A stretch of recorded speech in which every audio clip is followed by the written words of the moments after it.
and a mother of one of the many children that Mr. Bryce has. When he walked into the apartment, he looked at the ex-girlfriend and said, "I have to kill you."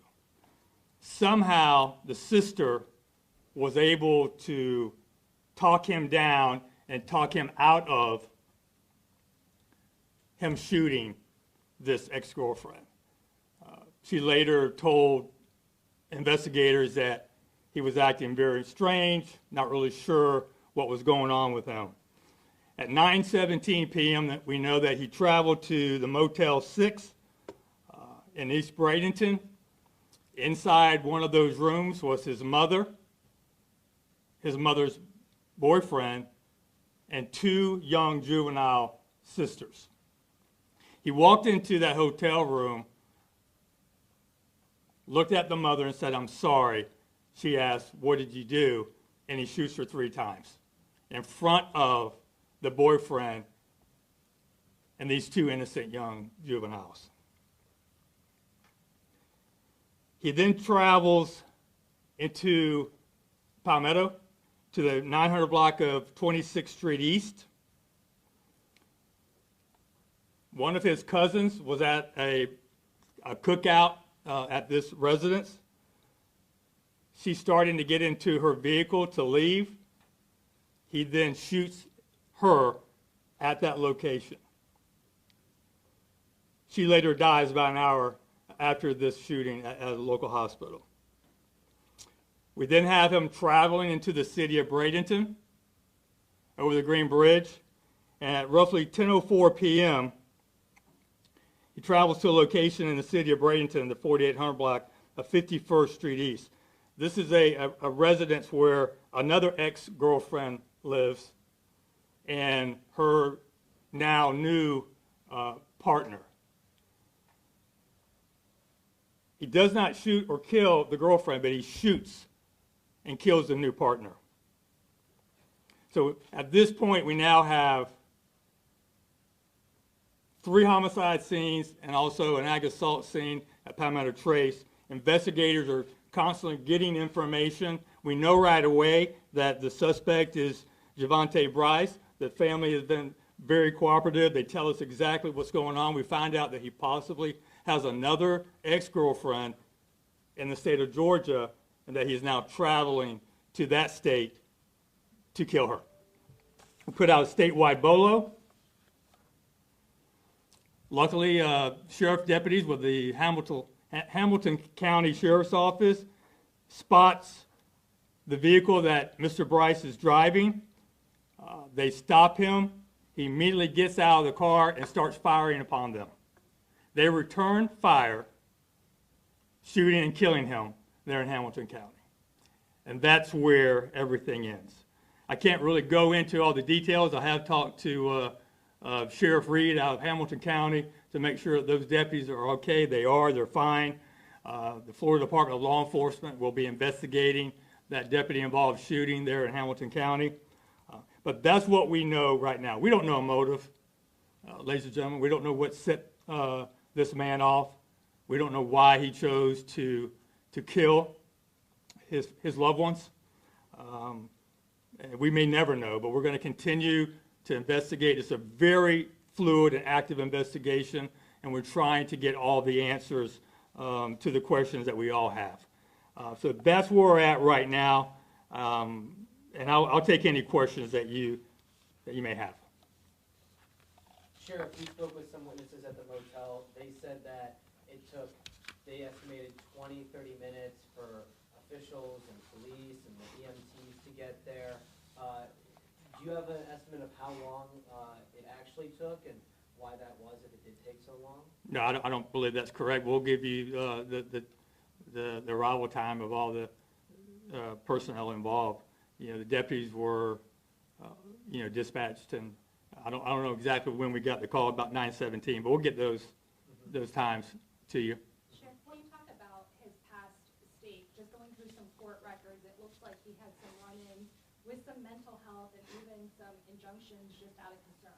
Yeah, I know that, just based upon what we can read into now, he had some some BOP warrants. He had a burglary with an assault. He had some a domestic violence case with strangulation. As far as his mental state of being, I'm not really sure what kind of issues he may have dealt with in the past. We'll still be, investigating all of that. Can we talk about the last few days? Maybe what have you learned about where his whereabouts, what he's been doing just in the last few days? Yeah, we haven't really had time to find all that information out.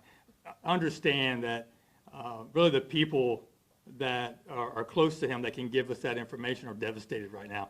They're dealing with, a mother of several children that is now deceased, a cousin. So they're going through a lot right now, and hopefully we're able to kind of interview them and get some more information on what he may have been going through the last few days prior to this tragic event. Sheriff, you said the sister was able to talk him out of shooting the mother of his child at the first location. Can you give us any more detail about how that went down? He just went in there to kill her. For what reason, we don't know. He asked if he could take a shower. She declined. She said no. But I don't know how she was able to talk him down. She seems to be the only one, at this point that was able to do that. And what kind of weapon did he have, and do we know where he got it? Yeah, it was a handgun. We don't know where he got it. It was a revolver, I think a .38 or something close to that. So, and that's we're assuming that's what he used to fire on the Hamilton County deputies as well. And did they, did he fire back and none of them got struck? No, they're fine. He initiated the fire. He came out of the car shooting at those deputies. And Tim, I can't get into everything because it's still being investigated by FDLE, so you know how that goes. But they returned fire, from my understanding, after he fired on them. I talked to several people who made 911 calls. Are you going to be releasing those calls? Yeah, we'll be releasing everything as soon as we can.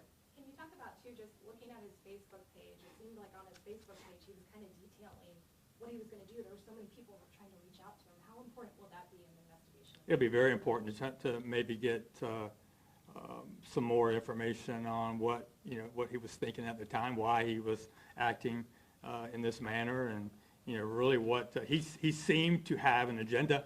He knew exactly who he wanted to kill, and he did not have a hard time locating them.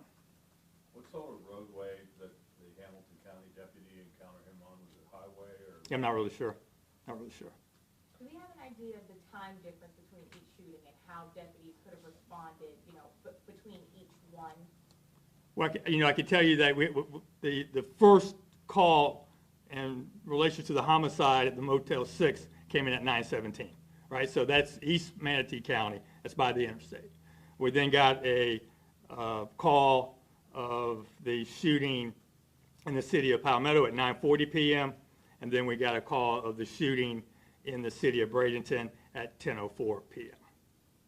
I spoke to several people at the motel who were saying that they believed that the situation was regarding a custody battle. Do we know if he had custody of his kids or, any situation like that? Yeah, I don't know how anyone, quite honestly, at that hotel could have any accurate information. Inside that room is his mother, his two sisters, and the mother's boyfriend. So none of the children that belonged to him were in that room. How many children does he have? We believe 12. That's the number we have right now.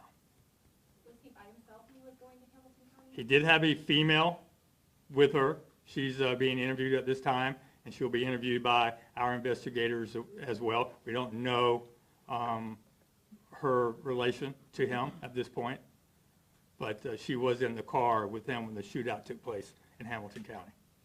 How crucial was it to get to him before he made it to Georgia? I mean, not only to prevent any more killings, but how would that have complicated the process for you guys if he did make it across state lines? Well, I mean, I think that the main focus for us is to save a life. If he would have ended up being arrested in Georgia, that's just, procedure. that would not have been an issue for us. Eventually, we would have gotten him back to Manatee County. The main thing is we were able to save that ex-girlfriend from being shot and killed. And I really want to praise those deputies from Hamilton County and Sheriff Reed for just really being on the lookout for this suspect and taking care of business. In the midst of the three, though, when did you learn that it was the same person? In the midst of the three incidents? As we go to each individual scene, as people, investigators and officers get to the scene. So each scene, there were witnesses that gave us the name Javante Bryce. And so I'm just trying to make sure, like, there was nothing else that could have been done in between either of them to get to him before the next. No, we didn't know where he was at. Did you know specifically where in Georgia he resided?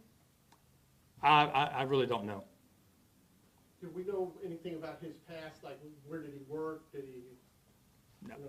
It's still very fluid, y'all. I mean, we're working on, these detectives have been up all night. We got 3 different, crime scenes that we're processing. Luckily, we have the homicide task force. City of Bradenton is working with the City of Palmetto. So, this is going to take a while because each scene has got to be processed.